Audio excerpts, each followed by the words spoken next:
Nous sommes à Londres en 2024. Une patiente regarde très attentivement un écran qui affiche ses 5 embryons. En fait, elle a 3 filles et 2 garçons. Mhm. Et là, elle se tourne vers son médecin et demande le plus simplement du monde, quel est le meilleur OP? Et là, la réponse du médecin est terrifiante de froideur, en fait. C'est ça. L'embryologiste, sans aucune hésitation, recommande le garçon numéro 2. Pourquoi? Parce que son QI estimé est légèrement supérieur à la moyenne et qu'il ne présente aucun marqueur de maladie cardiaque. Alors que les embryons féminins, eux, sont purement et simplement écartés parce qu'ils sont jugés, je cite, génétiquement moins favorables. Voilà. Et le truc, c'est que c'est pas une scène coupée d'un film de science-fiction, quoi. C'est la réalité clinique d'aujourd'hui. Et c'est vraiment le point de départ vertigineux de notre exploration. Ça se limitait à la prévention stricte. Pour éviter les maladies mortelles, ce genre de choses. Exactement, pour éviter des pathologies d'une gravité absolue. Mais ce que décrit cette anecdote londonienne, c'est le basculement définitif vers l'optimisation.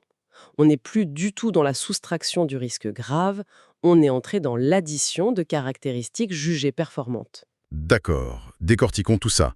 Le but de cette session, pour ceux qui vous écoutent, c'est vraiment de comprendre comment les technologies actuelles sont en train de construire une véritable hiérarchie biologique. Et ça se passe sous nos yeux. Et pour ça, on s'appuie sur une source assez incroyable. 5 de leur série Ils ont prédit le futur. L'article mélange des données médicales très récentes, entre 2022 et 2026, sur la fécondation in vitro. La FIV, Voilà. Et ça scrute aussi les failles des lois sur la discrimination génétique, tout en faisant une analyse architecturale assez inattendue, liant le minimalisme d'Apple à notre acceptation sociale. Mais le fil rouge de la source, c'est que notre réalité calque presque parfaitement le film Gattaca, sorti en 1997. Il est d'ailleurs crucial d'aborder toutes ces informations avec un vrai esprit critique. Parce que cet article ne se contente pas de lister des technologies médicales. Il nous montre comment la notion même de mérite est en train d'être réécrite dans notre société. C'est-à-dire, Si on prend l'exemple du film Gattaca, la plupart des gens se souviennent de la ségrégation de base. Il y a les valides qui sont optimisés génétiquement en laboratoire et les invalides nés naturellement et relégués aux tâches subalternes. ouais, c'était le pitch du film. Sauf que ce qui est fascinant ici, c'est que la vraie prédiction du film, celle que la source met en lumière, c'est la mécanique de cette société. Elle accepte de remplacer l'égalité des chances par le déterminisme génétique sans qu'aucun régime autoritaire n'ait besoin d'utiliser la force. C'est fait de plein gré, quoi. Exactement. Ce qui nous ramène direct à cette clinique à Londres. Le médecin utilise ce que l'article appelle les Predicted Life Outcomes, donc les prédictions de vie. Mhm. Pour moi, c'est exactement comme utiliser les filtres de recherche sur un site de e-commerce, en fait. C'est une super analogie. Ben oui, quand on cherche un téléphone, on trie par prix ou par avis client. Sauf que là, la plateforme de shopping, c'est le génome humain. On coche des cases, intelligence au-dessus de la moyenne, résistance cardiaque moins. Profil psychologique stable, oui, tout y passe. Voilà. Mais la question que je me pose d'emblée face à cette source, est-ce qu'on est vraiment déjà dans cette ère de sélection à grande échelle, ou est-ce que c'est encore un truc hyper expérimental pour quelques ultra riches? C'est la question centrale. Et les statistiques compilées par Block News sont formelles. Il s'agit d'une industrie lourde qui est déjà parfaitement standardisée. Ah ouais, à quel point? Prenons les chiffres de la FIV. Aux États-Unis, en 2022, la source recense 390 000 cycles de fécondation in vitro, Waouh, 390 000. avec une augmentation constante de 6% par an. Et au Royaume-Uni, on compte 77 000 transferts d'embryons rien que sur 2022. Et ce qu'il faut comprendre derrière ces volumes, c'est la biologie des probabilités. C'est-à-dire, comment ça marche concrètement? En gros, le taux de succès global d'une FIV classique n'est que de 30 à 35% par cycle. Ça veut dire que pour espérer une seule naissance, il faut générer, analyser et le plus souvent écarter un nombre très important d'embryons. Donc la sélection, elle fait partie intégrante du processus médical dès le départ. C'est exactement ça. Elle est inhérente au processus. D'accord, la sélection médicale, je comprends. Mais la source montre qu'on glisse vers autre chose.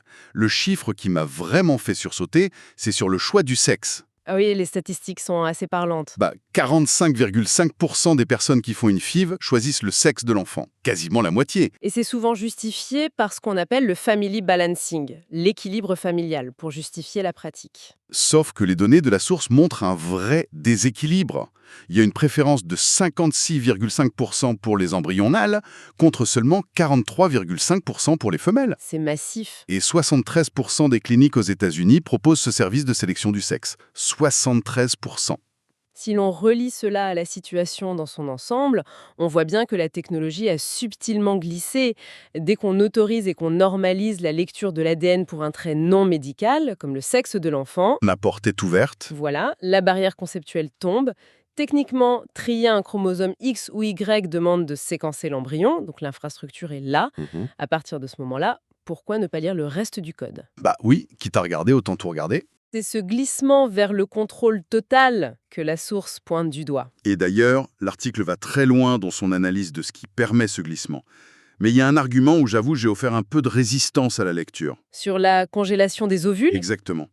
L'article note une hausse fulgurante. On est passé de 475 cycles de congélation aux États-Unis en 2009 à 29 000 en 2022. une augmentation de plus de 6000%. C'est absurde comme chiffre. Mais là où je bloque, c'est que la source qualifie ça d'eugénisme cosmétique masqué.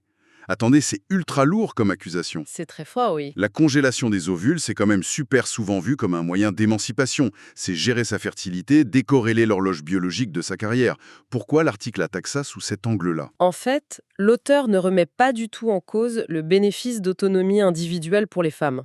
Ce n'est pas le sujet. Son argument se concentre strictement sur la mécanique matérielle que ça implique. La mécanique, Oui. Pour congeler un ovule, il faut nécessairement extraire le processus reproductif du corps humain. Dès que la conception passe du domaine intime au laboratoire, elle devient manipulable techniquement. Ah, je vois. L'ovule est déjà dehors, quoi. Exactement. L'ovule congelé nécessitera plus tard une FIV, il y aura des embryons créés in vitro. La source explique que cette délocalisation de la reproduction crée les conditions parfaites, la matière première, pour l'analyse génétique de masse. Donc sans cette étape, largement motivée par nos choix de vie modernes, l'industrie n'aurait tout simplement pas assez d'embryons en laboratoire pour développer ces technologies de sélection. Tout à fait. C'est le terreau indispensable. D'accord. La clinique devient le passage obligé.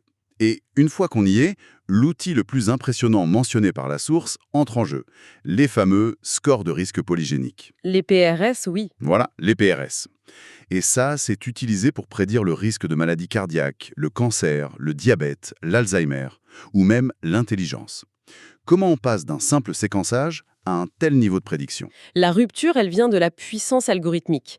En génétique classique, on cherchait une mutation précise. Un gène défectueux égale une maladie, c'est binaire et facile à repérer. D'accord. Mais le score polygénique, lui, il ne cherche pas un seul gène. Il analyse des dizaines de milliers de variations minuscules réparties sur tout le génome. L'intelligence artificielle calcule la probabilité statistique que toutes ces petites variations, combinées, déclenchent une maladie 40 ans plus tard. C'est complètement vertigineux. Donc on donne une note statistique de santé future à un embryon qui a quelques jours. Mais, et c'est là que ça devient vraiment intéressant, face à cette capacité de prédiction, l'audience pourrait se rassurer en se disant que la loi nous protège, non? C'est ce qu'on aime croire, oui. L'article se penche justement sur l'analyse juridique. Et il parle de la loi américaine GINA de 2008. Le Genetic Information Non-Discrimination Act, une loi qui rend illégale l'utilisation des données génétiques par les employeurs ou les assurances santé. Sauf que la source montre qu'il y a des failles énormes. GINA protège l'emploi et l'assurance santé, d'accord, mais elle exclut totalement l'assurance vie et l'assurance invalidité. C'est une omission colossale. Mais c'est clair. Pour moi, cette loi GINA, c'est comme installer une énorme porte blindée à l'entrée de sa maison, mais laisser absolument toutes les fenêtres du rez-de-chaussée grandes ouvertes pour les compagnies d'assurance. Comment une telle faille a pu passer? Cela soulève une question importante sur l'industrie de l'assurance elle-même. Les assureurs fonctionnent sur la mutualisation d'un risque inconnu. Mais si un client connaît son futur biologique, grâce à un score polygénique, Il va tricher. il va optimiser. S'il sait qu'il vivra vieux et en bonne santé, il prend une rente viagère. S'il sait qu'il a un risque d'Alzheimer précoce, il prend l'assurance invalidité maximale. Si les assureurs n'ont pas accès à ces données, tout leur modèle mathématique s'effondre. Donc ils ont fait pression pour avoir ces données. Massivement. Ils considèrent que c'est une question de survie économique. Et ça devient dingue parce que si les assurances peuvent demander ces données et que les bases de données explosent, Oh oui, les chiffres de collecte sont effarants. l'article parle de 4,4 millions de profils en France en 2024. Plus de 500 000 individus ultra détaillés dans la UK Biobank au Royaume-Uni. Sans compter les bases privées des entreprises de tests génétiques récréatifs. Oui, les trucs d'ancêtres là. Et la source mentionne même un fichier secret de 100 millions de profils maintenus par le gouvernement chinois. 100 millions. ce qui fournit une base d'entraînement parfaite pour affiner les algorithmes des scores polygénidiques. Exactement. Mais face à cette extraction massive de nos données les plus intimes et à cette sélection embryonnaire, pourquoi y a-t-il pas de révolte? Pourquoi les gens acceptent ça? La source a une analyse psychologique très fine là-dessus. Pourquoi les masses ne se révoltent pas? Parce que le public accepte ces dérives en les trouvant logiques et surtout rationnelles. Rationnel? Hmm. Sélectionner un embryon? Oui. Un parent qui fait ça ne se voit pas du tout comme un eugéniste. Il se voit comme un parent responsable qui protège son enfant de souffrances futures. C'est pareil pour l'assureur qui ajuste ses tarifs. Ça semble être une simple gestion de risque. C'est fou. Tout le monde finit par penser que c'est une évolution naturelle. C'est exactement la dynamique du film Gattaca. Les invalides acceptaient leur statut subordonné parce que la science prouvait leur infériorité. Ce n'était pas imposé par un dictateur, c'était prouvé mathématiquement. L'horreur cachée derrière le bon sens. Mais on arrive à un point de l'analyse de Block News que j'ai trouvé brillant. Pourquoi on est si enclin à accepter tout ça? L'article dit que la réponse n'est pas dans la technologie elle-même, mais dans son emballage visuel. Ah, la partie esthétique, fascinante. Il parle de l'identité visuelle de Gattaca. Le réalisateur n'a pas fait une dystopie crasseuse. Il a fait un truc blanc, lisse, épuré. Du verre, du béton. Il y a zéro imperfection visuelle. Le film s'inspire du minimalisme californien. Et le parallèle que fait la source avec notre époque est frappant. Bah oui, il compare ça directement aux Apple Store et à la philosophie de design de Steve Jobs. Ces endroits sont des temples du minimalisme. L'article s'appuie même sur des études en neurosciences du design de 2023 et 2024. Oui, des études qui montrent l'impact direct de notre environnement visuel sur notre physiologie. Ça dit quoi exactement sur notre cerveau? Eh bien, un environnement désordonné, avec trop d'informations, ça augmente la charge cognitive et ça libère du cortisol, l'hormone du stress. À l'inverse, les interfaces minimalistes et les espaces épurés réduisent ce stress. Ça nous calme, quoi. Ça nous calme profondément. Et la manipulation de ces interfaces lisses stimule nos circuits de la récompense, ça libère de la dopamine. Donc le minimalisme ne fait pas que faire joli, il anesthésie notre esprit critique. Alors, qu'est-ce que tout cela signifie?